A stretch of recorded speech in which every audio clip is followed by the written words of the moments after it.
তো হ্যালো বন্ধুরা, চলে এসেছি তোমাদেরকে দেখাতে যে মেলায় গেছিলাম কী কী কেনাকাটি করেছি। বাইরে কনস্ট্রাকশনের একটা বড় বিল্ডিংয়ে কাজ হচ্ছে, একটু তোমরা নয়েজ পাবে সারা দিনই, মানে সকাল থেকে মানে আপ টু মানে লেট নাইট অবধি এই কাজ হচ্ছে। তো আমি দেখো ভয়েস ওভার করতে গেলে কখন করব, যখনই আমি ভয়েস ওভার করি না কেন এরকম টুকটাক আওয়াজ তোমরা পাবেই। তো কতদিন এরকম ভিডিও বন্ধ করে রাখবো, তার জন্য তাই আমি ভাবলাম যে এর মধ্যে একটুখানি চেষ্টা করি তোমাদেরকে শেয়ার করার।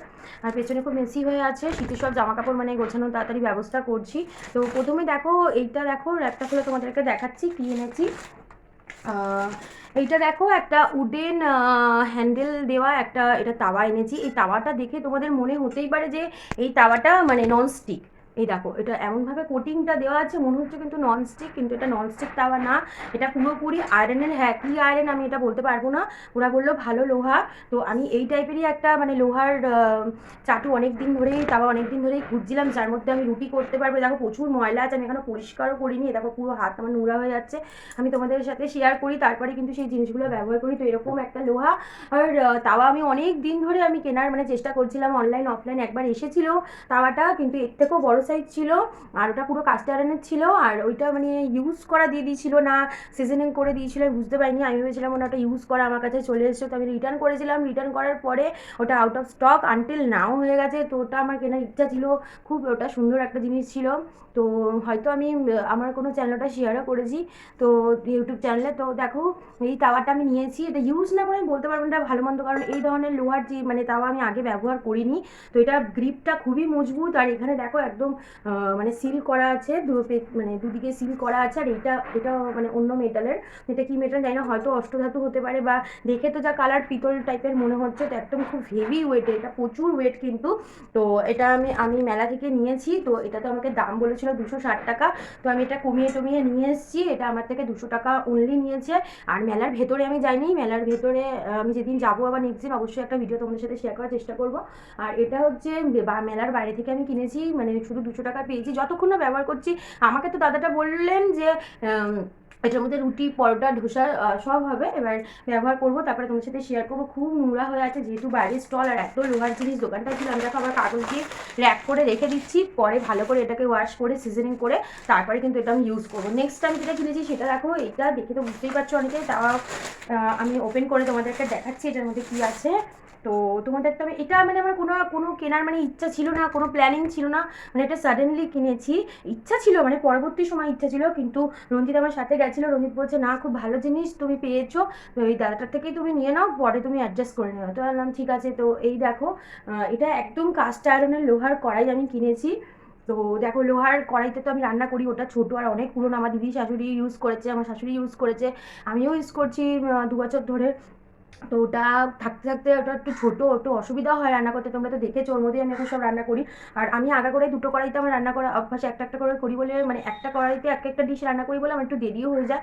তো আমি এটা আমার দরকারই ছিল, ভেবেছিলাম রাসমেলা থেকে কিনবো, কারণ সুভাষ মেলা থেকে একটা তাওয়া নিয়ে নিই, আবার 2 মাস পরে আবার রাসমেলা বসবে তখন আমি কড়াইটা কিনবো। কিন্তু রঞ্জিত বললো না, এই দাদার দোকানের জিনিসগুলো খুব ভালো আর খুব অ্যাফোর্ডেবল প্রাইসে দিচ্ছে, আর অনেকটা ভালো মানে বড় মেটেরিয়াল এটা পেয়েছি আমাদের মানে রেঞ্জের মধ্যে, তুমি এটা নিয়ে নাও। তো কাস্ট আয়রনে রান্না করে খাওয়া আমাদের শরীরের পক্ষে কতটা ভালো না ভালো এখনকার দিনে তো সবাই অবগত, মানে তোমার রক্তাল্পতা বা যেটাকে অ্যানিমিয়া বলি সেটা থেকে আমরা রক্ষা পাই, শরীরে মানে আয়রনের ঘাটতিটা কমায়, অনেক রকম বেনিফিটস আছে, তোমরা চাইলেই গুগলে সার্চ করতে পারো। দেখো কাঁসার যে পুরোনো দিনে যে কাঁসার বাসনপত্র, কড়াই হাঁড়ি, এর মধ্যে আমরা দেখেছিলাম, মানে আমরা যে পুরোনো পুরোনো সিনেমাগুলো দেখি তার মধ্যে দেখতে পারি বাংলা বইতে যে ওরকম রান্না করছে, ওইগুলো কিন্তু আলাদা গুণাগুণ ছিল, যে তামার বাসনে বা কাঁসার বাসনে রান্না করে খাওয়া বা পরিবেশন করা থালাগুলো, ওগুলো কিন্তু শরীরে মানে আমরা অনেক রকম রোগ থেকে আমাদের কিন্তু প্রতিরোধ করে, যেরকম থাইরয়েড থেকেও রক্ষা করে। তো এখনই আমার পক্ষে সম্ভব না যে কাঁসার আমি কড়াই কিনে নিয়ে আসবো, কারণ ওগুলো তো প্রচুর দাম, বুঝতেই পারছো। হ্যাঁ, ভবিষ্যতে ইচ্ছা আছে, যদি মানে ভগবান আমার সাথ দেয় আমি নিশ্চয়ই কিনবো, কিন্তু এখন আপাতত আমি এটা কিনে নিয়ে এসেছি। ওই একটা কড়াই আছে, এই একটা কড়াই, ব্যাস আমার মানে উইশ পূর্ণ হয়ে গেল এই বছর। এইটা আমি কিনে নিতে পেরেছি, প্রচুর ভারী, এটা আমি একা আনতে পারার আমার ক্ষমতা নেই, প্রচুর ভারী। তো এর মধ্যে রান্না করে আমি কী করে রান্নাটা মানে মানে ভাড্ডতে কী করে মানে তুলবো সেটাই বুঝতে পারছি না, হয়তো হাতা দিয়ে তুলতে হবে। তো এটা দেখো পুরো কাস্ট আয়রন, এটাও পুরো ময়লা আছে, পুরো পরিষ্কার করতে হয়, প্রচুর ওয়েটি। আর এটা আমার থেকে দাম অনেক টাকাই চাইছিল, মানে ওই 480 না 460 এরকম সামথিং চাইছিল, কিন্তু আমি দরদারি করে মাত্র 300 টাকায় কিনে নিয়েছি। তো তোমরাও যাও, যাদের ভালো লাগবে, যারা গুগলে সার্চ করে তোমাদের ভালো লাগবে যে হ্যাঁ আমার কথার মধ্যে একটু হলেও দাম আছে, এগুলো হেলথের জন্য ভালো, তোমরা যেতে পারো। একদম মেলার ফার্স্ট গেটের বাইরে বসেছে এই দোকানটা, মানে ওখানে কাঠের জিনিস, লোহার জিনিস, তারপরে শ্বেতপাত্রের জিনিস, আর পেতল কাঁসার জিনিস, ছোটো ছোটো জিনিস বসেছে। তো আমি একটা গোপালের জন্য চামচও কিনেছি, সেটা সিংহাসনে রাখা আছে, এই মুহূর্তে দেখাতে পারছি না, ওটা আমি পরে তোমাদের সাথে শেয়ার করে দেবো। ওটা আমার ইচ্ছা আছে, আমি জন্মাষ্টমী করলে ওটা দিয়ে গোপালকে আমি খেতে দেবো। তো এটা মাত্র 300 টাকা দাম নিয়েছে। এর ছোটো সাইজও আছে, এর বড়ো সাইজও আছে, প্রচুর ভ্যারাইটিস আছে ওখানে, ইউটেন্সিলসের, কাস্ট আয়রনের, আরও অন্যান্য মেটেরিয়ালও আছে। তোমরা চাইলেই ওখানে যেতে পারো, ভিজিট করতে পারো। আর মেলায় দেখো মানে শৌখিনতা পূর্ণ করার সাথে সাথে যদি আমরা আমাদের হেলথ নিয়েও কিছু ভাবি, যে যেটা আমাদের মানে আমাদের যে আগামী যে ফিউচারটা আছে সেটাও মানে সেটা স্ট্রং হয়, হেলথ ভালো থাকলে সব ভালো থাকবে। তো তোমরা ডেফিনেটলি তোমরা সুইচ করতে পারো তোমরা কাস্ট আয়রনে। আমি একদম তোমাদের প্রেফার করছি যে একদম চোখ বন্ধ করে তোমরা কাস্ট আয়রন, কিন্তু আমি কিন্তু ঢালাই পিটাই ওসব কিছু অত বুঝি না, জানি না। কাস্ট আয়রন আমি জানি, আমি বলে দিচ্ছি ইংলিশটা, এবার বাংলা কি আমি অত এখন জানি না। কাস্ট আয়রন তোমরা যদি কিনতে পারো শরীরের জন্য প্রচুর ভালো। আর বিশেষ করে রক্তাল্পতার প্রবলেম মেয়েদের যে আমাদের যে একটা মান্থলি যে প্রবলেমগুলো থাকে, নিশ্চয়ই তোমরা বুঝতে পারছো। তো সেইগুলোর যে সমস্যায় আমরা অনেকাংশে ভুগি, সেগুলো কিন্তু অনেক কমে যায় এই লোহার বাসনে যদি তোমরা রেগুলার রান্না করে খেতে পারো, মানে খুব ভালো হয়। তো সুইচ করো আস্তে আস্তে, অ্যালুমিনিয়াম একদম বাদ দিয়ে দাও। অ্যালুমিনিয়ামের ব্যাপারে আমি তোমাদের একটা ছোট্ট কথা বলতে চাই, অ্যালুমিনিয়াম কিন্তু কোনো দিকেই আমাদের শরীরের জন্য ভালো না। তো অ্যালুমিনিয়াম হচ্ছে, অ্যালুমিনিয়ামের কথা বলছি, একটু জাসলিন বার্কিং করছে। অ্যালুমিনিয়াম যখন আমাদের দেশে ইংরেজরা এসেছিলেন, আর আমাদের দেশের লোককে যখন শাস্তি দিতেন, মানে যাবজ্জীবন কারাবাস দিতেন বা দীর্ঘদিন তাদের মানে জেলে তাদের বন্দি করে রাখতেন, তো তাদেরকে তাড়াতাড়ি মানে যারা মানে অনেক দিন যাদের জেল হতো তাদেরকে তাড়াতাড়ি মানে অসুস্থ করে মানে মেরে ফেলার জন্য একটা টেকনিক তারা বের করেছিলেন, সেটা হচ্ছে যে অ্যালুমিনিয়াম তারা ইন্ডিয়াতে মানে সুইচ করেছিলেন যে অ্যালুমিনিয়ামে রান্না করলে দৈহিক রোগ তাড়াতাড়ি সৃষ্টি হবে, তাড়াতাড়ি অসুস্থ হয়ে মরবে, ওই কয়েদিটাকে বেশি দিন তাদের খাওয়াতে পড়াতে হবে না। তো এইভাবে অ্যালুমিনিয়াম যেহেতু কম দামে বিক্রি হতো, অ্যালুমিনিয়ামের বাসনপত্র যেহেতু কম দামে বিক্রি হতো, তো আস্তে আস্তে মানুষ যখন মানে এতটা তাদের রোজগার কমে গেল, এত বেশি মানে সব পরে জর্জরিত হয়ে গেল, তারপর থেকে মানুষ দেখো, মানুষ চায় কি সবসময় যে একটু কম খরচায় চলতে পারলে তাদের ভালো।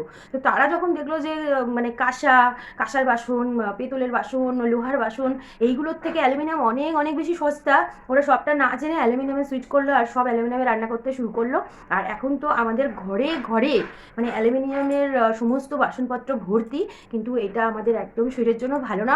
আস্তে আস্তে আস্তে আস্তে যাদের যেরকম মানে সামর্থ্য, লোহা হোক কাঁসা হোক, তোমরা আবার মানে আমরা সবাইকেই বলছি ফিরে যাও, ওতেই রান্নাবান্না করো। এই যে এত রকম সুগার, প্রেশার, থাইরয়েড, এই যে এত রকম স্কিনের রোগ, এই লিভারের প্রবলেম, এই প্রবলেম সেই প্রবলেম, কিছু কিছু ছোট্ট ছোট্ট জিনিস আছে আমাদের সনাতন ধর্মে, আমাদের বেদে, আমাদের শাস্ত্রে এমন কিছু আমাদেরকে বলা হয়েছে যে আমরা মানে দীর্ঘ জীবন একটা মানে স্বাস্থ্যবান একটা স্বাস্থ্যসম্মত একটা জীবন আমরা যাপন করতে পারবো, কিন্তু সেইগুলো নিয়ে আমরা কেউ আলোচনা করি না, সেগুলো নিয়ে আমরা কেউ পড়ি না। আমরা পড়লে, আমরা জানলে অনেক কিছু, আমাদের এগুলো কিন্তু বাইরে থেকে কোনো কিছু শেখার নেই, এগুলো কিন্তু সব কিছু আমাদের যারা মনীষী ছিলেন, যাদের ঋষি মুনি ছিলেন, তারাই সমস্ত কিছু রিসার্চ করে সব বইয়ের মধ্যে সব তাদের যে লিখিত বইগুলোর মধ্যে সব আমাদের বলে দিয়েই গেছেন। ছোট্ট ছোট্ট টেকনিক আছে, এই যে লেবু লঙ্কা লাগাই, লোকে ভাবে এই যে নজর কাঠি, কিন্তু লেবু লঙ্কা কিন্তু নজর কাঠির জন্য ব্যবহার হয় না। লেবু লঙ্কাটা যদি গেটের বাইরে আমরা লাগিয়ে রাখি, লেবু লঙ্কা একসাথে সূর্যে পিঞ্চ করে ঝোলালে লেবু লঙ্কার মধ্যে এমন একটা জিনিস সৃষ্টি হয় যে বাইরে থেকে কোনো ব্যাকটেরিয়া সহজে কিন্তু গেট দিয়ে প্রবেশ করতে পারে না। এটার জন্য কিন্তু লেবু লঙ্কার প্রচলন শুরু হয়েছিল, কিন্তু আমরা এখন সেটা মানে ডে বাই ডে সেটা কথা পাল্টে এখন আমরা লেবু লঙ্কাটাকে বলি নজর কাঠি, কিন্তু ওটা কিন্তু নজর কাঠি না। তোমরা যদি আমার কথায় যদি একটুও তোমাদের সন্দেহ মনে হয়, তোমরা গুগলে সার্চ করতে পারো, আমাদের শাস্ত্র, আমাদের বেদ পুরাণ, অনেক কিছুতে সব কিছু এই সমস্ত বর্ণনা করা আছে, তোমরা চাইলে কিন্তু এগুলো পড়ে নিতে পারো। আমি সবাইকে, আমার চ্যানেলে আমার বেশি ভিউজ এখন হচ্ছে না, আমি তো সাকসেস পাইনি, তো আমি আমার চ্যানেলের মাধ্যমে এটাই জানাতে চাই যে আমাদের সনাতন ধর্মে প্রচুর এরকম রেমেডিস আছে, ছোট্ট ছোট্ট এরকম ঘরোয়া উপায় আছে যেখান থেকে আমরা বড় বড় রোগ কিওর করতে পারবো। আর আমি নিজের ব্যাপারে একটা কথা বলছি, আমি তো পিঙ্ক সল্টে সুইচ করে গেছি অনেক দিন আগে, এমনি লবণ আমি খাই না। আর চিনিটাও বাদ দিয়ে দিয়েছিলাম মাঝখানে, আবার আমি চিনিটা মানে একদম বাদ দিয়ে দেবো।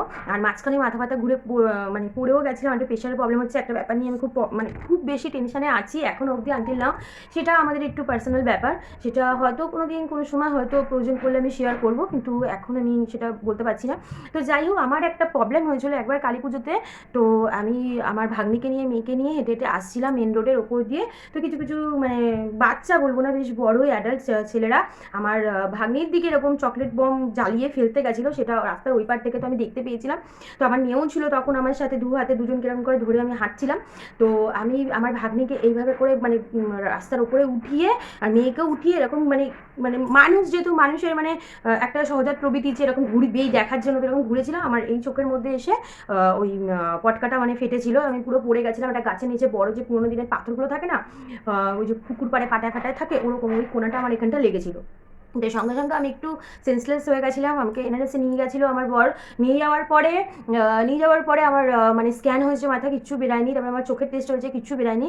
কিন্তু আমার চোখের এখান থেকে একটা এরকম এরকম একটা রিয়ে যেত, মাথা ব্যথা করতো, এইখানটা মাথা ব্যথা করতো। এমআরআই করলাম প্রথমে 7,000 টাকা, তারপর আবার এমআরআই করলাম 8,500 টাকা, তারপরে আবার এনজিও এমআরআই দিল, সেটা আমি এখনও করতে পারিনি, কারণ ওরা রোগ ধরতে পারছিল না যে আমার এখানে কী এমন হয়েছে, শুধু একটা এমটি সেল বেরিয়েছিল। আর প্রচণ্ড ক্রনিক পেন হতো, এত ক্রনিক পেন হতো বন্ধুরা, আমি সেই নিয়ে সমস্ত কিছু করেছি, মানে আমি কল্পনার অতীত সেই ব্যথাটা, মানে এত যন্ত্রণা আমি সহ্য করেছি জীবনে, এত বেশি মানে সেটা নিয়ে আমি ভুগেছি, আমি বর্ণনা করতে পারবো না সেটা নিয়ে। কিন্তু আমি মনোবল ছাড়িনি। আর আমার বর বলেছিল যে এত কিছুতে তোমার ঠিক হচ্ছে না, তুমি প্রাণায়াম করো, তুমি ঠিক হয়ে যাবে। আর সত্যি টাচউড, প্রাণায়াম করে কিন্তু আমার এই ব্যথাটা পুরো কমে গেছে। অনেকের মাথার শিরা শুকিয়ে যায়, ঘাড়ের শিরা শুকিয়ে যায় একটু বয়স হলে, বা কোনো চোট লাগলে, বা অন্য কোনো কারণে জ্বর হলে, বা মনে করো বাচ্চা বয়সে জ্বর হয়েছে বাচ্চাদের, তখন আমরা মারা ঘাবড়ে যাই, এরকম করে নাড়াই, ঘাড়ে লেগে যায় বা মাথায় লেগে যায়, শিরা শোকাতে শুরু করে। তো আমি তাদেরকে বলবো, দেখো ডাক্তার অবশ্যই দেখাও, ডাক্তার, আমি তো মানে ডাক্তারের একদম উপরে যেতে পারি না, ডাক্তার তোমরা দেখাও, কিন্তু তার সাথে সাথে তোমরা প্রাণায়ামটা রেগুলার জীবনে অ্যাড করে না। প্রাণায়াম করে আমার এই ব্যথা টাচউড এখনও অবধি আমার মানে কোনো ব্যথা নেই, এখন নেই। হ্যাঁ, কিন্তু খুব বেশি রেগে গেলে, চিৎকার চেঁচামেচি করলে, বা খুব একটা কোনো ব্যাপার নিয়ে মানে খুব টেনশন করলে কিন্তু আমার সেই ব্যথাটা হয়। বা হুট করে কোনো ঝটকা লাগলো, ধরো অটোতে ঝাঁকুনি লাগলো বা বাইকে লাগলো, বসে কোনো জায়গায় যাচ্ছি গর্তের মধ্যে পড়ে গেলো, তখন আমার একটু একটু ব্যথা করে, আবার ঘরে এসে প্রাণায়াম করি 15 মিনিট 1 ঘন্টা, আবার ঠিক হয়ে যায়। তো এরকম বড় বড় রোগ প্রাণায়ামের মাধ্যমে মানে ঠিক হয়ে যায়। তো পতঞ্জলি যিনি ছিলেন তিনি তো সব বলেই গেছেন। সবাই সনাতন ধর্ম নিয়ে মানে আমাদের ধর্মে আমাদের যে মনীষীরা আছে অনেক কিছু আমাদের জানিয়ে গেছেন, কীভাবে দীর্ঘায়ু পাওয়া যায়, স্বাস্থ্যসম্মত জীবনযাপন করা যায়, কোনো কিছু বিপদ থেকে নিজেকে রক্ষা করা যায়, সমস্ত কিছু আছে। তো আমি চাই যে, আমি একটা পোস্ট অনেক দিন আগে ফেসবুকে করেছিলাম, অনেকের মনে হচ্ছে এত কেন আজকে জয়া বকবক করছে। তো আমি গীতা যে আমাদের আছে সেটাকে আমি কি বলবো, আমার যদি সামর্থ্য থাকতো মানে গীতাটা যে আমাদের যে সিলেবাসে ইনক্লুড করা উচিত, আমাদের শেখানো উচিত প্রথম থেকেই বাচ্চাদের, যে আমরা যে ধর্মে বিলং করছি সেটা কি, তার মাহাত্ম্য কী, সেটা আমাদের জীবনে তার গুণাগুণ কী, এগুলো যদি আমরা প্রথম স্টেপ থেকে যদি জেনে যাই না, এত আমাদের ভুক্তভোগী হতে হয় না। আমার যেটা মনে হলো, আমার যেটা মনোবৃত্তি, তো আমি তোমাদের সাথে শেয়ার করলাম। আর আমি ছোটোবেলা থেকে খুবই মানে স্পিরিচুয়াল, আমি ছোটোবেলা থেকে ছোট্ট ছোট্ট জিনিস আমি মানে খুব ক্যাচ করি এই ব্যাপারগুলো, মানে সেগুলো হয়তো তখন আমি ছোটোবেলা থেকেই বই পড়তে খুব বেশি ভালোবাসি। তো এখন তো অনেক কমে গেছে বই পড়া, সংসারের চাপ, বাড়ির কাজ, ঘরের কাজ, মেয়ের দায়িত্ব, আবার জাসমিন আছে, অনেক কিছু দায়িত্ব, এখন অনেক কমে গেছে। কিন্তু একটা সময় আসবে, এখন যদি তোমরা বই নাও মানে পড়তে পারো, বই কিনে কিনে রাখো, এগুলো কিন্তু এক একটা অ্যাসেট। যখন মানে আমি তো ঠিক করছি বই কিনে কিনে রেখে দেবো, যখন আমার মানে রিটায়ার লাইফ চলবে তখন আমি বসে বসে আরামসে একদম বই পড়বো, এরকম ভেবেও আমি বই কিনি। যে এখনও অনেকগুলো বই আছে যেগুলো কমপ্লিট করা হয়নি, কিন্তু আমি রেখে দিয়েছি। এগুলো, এই যে কাস্ট আয়রন বা কাঁসার বাসন বা বই, এই যে সনাতন ধর্মের কথা বলছি, যে গীতা, এগুলো কিন্তু তুমি ইনভেস্টমেন্ট, অ্যাজ এ ইনভেস্টমেন্ট তোমরা ধরতে পারো। এটার থেকে কি পাবে? এটার থেকে পাবে হচ্ছে আমাদের ভালো থাকার মানে একটা সহজ রাস্তা, এটা পাবে, মানে কিভাবে এগিয়ে যাওয়া যায় জীবনে। তো আমি এটাই আমার ভিডিওর মাধ্যমে বলতে চাইছি, অনেক লং হয়ে যাচ্ছে, 16-17 মিনিট হয়ে গেছে, এটাই বলতে চাইছি সবাইকে হাত জোর করে, আমরা সনাতনী, আমাদের যে গীতা আছে, আমাদের শাস্ত্র, পুরাণ, বেদ, এগুলো তোমরা বেশি বেশি করে পড়ো, আর বেশি বেশি করে সনাতন ধর্ম সম্পর্কে অবগত হয়। আমাদের যে মনীষীরা যা যা, ঋষিমুনিরা যা যা জানিয়ে গেছেন, সব কিছু জানার চেষ্টা করো। হ্যাঁ, একেবারে সম্ভব না, অল্প অল্প করে জানো। আমাদের সবার হাতে এখন অ্যান্ড্রয়েড ফোন আছে, প্লিজ সুইচ করো, গুগলে যাও, ক্রোমে যাও, কোনো বই ডাউনলোড করো, সেটা পড়ো বা কিনে পড়ো, যেভাবেই হোক পড়ো, জানো, দেখবে জীবনের মানে যে রুল পুরো পরিবর্তন হয়ে যাবে। হয়তো সবাই জানে না, কিন্তু আমার পরিবার জানে আমি মানে মাথার চুল থেকে পায়ের নখ অব্দি আমি কিন্তু অসুস্থ। আমার পরিবার সেটা জানে, সব কিছু ভিডিওতে বলা যায় না। আমার মানে পুরো মাথা থেকে পায়ের নখ অব্দি আমি পুরো অসুস্থ। মানে আমাকে পুরো লিখে দিয়েছে আমি যে কোনো সময় আমি প্যারালাইজড হয়ে যাব। আর এরকম লিখেও দিয়েছে, প্রেসক্রিপশন আমার কাছে আছে। আমি কোনোদিন যদি মানে সম্ভব হয়, মানে পারমিশন পাই, তাহলে আমি তোমাদের সাথে শেয়ার করে দেবো। আমি পুরো মানে আমার শরীর পুরো অসুস্থ, কিন্তু আমার ঠাকুর আমার সহায় আছে। এই জন্য হয়তো আমি তোমাদের সামনে এই সময় ভিডিওটা করছি, খুব বেশি লং হয়ে যাচ্ছে। এই ভিডিওটা আমি সিঙ্গেলি ছেড়ে দেবো। তো যাই হোক বন্ধুরা, তোমরা সবাই ভালো থাকো, সুস্থ থাকো। আর বেশি লং ভিডিও কারো দেখতে ভালো লাগে না, অন্য কোনো ভিডিওতে তোমাদের সাথে এই ব্যাপারে আমি চর্চা করবো। তো বাই, তোমরা সবাই ভালো থাকো, সুস্থ থাকো, আর বেশি বেশি করে হেলদি থাকো, আর খুব বেশি আনন্দ থাকো। সবসময় হাসতে হবে, সবসময় হাসি মুখে সব কিছু ট্যাকেল করতে হবে, তাহলে দেখবে সব কিছু ইজি হয়ে যাচ্ছে, তাই না? Tata, bye bye, goodbye, love you all my friends. আর please keep supporting me friends, please একটু সাপোর্ট করো, তো আরও ভালো ভালো কন্টেন্ট তোমাদের সামনে আমি নিতে পারি, মানে নিয়ে আসতে পারি।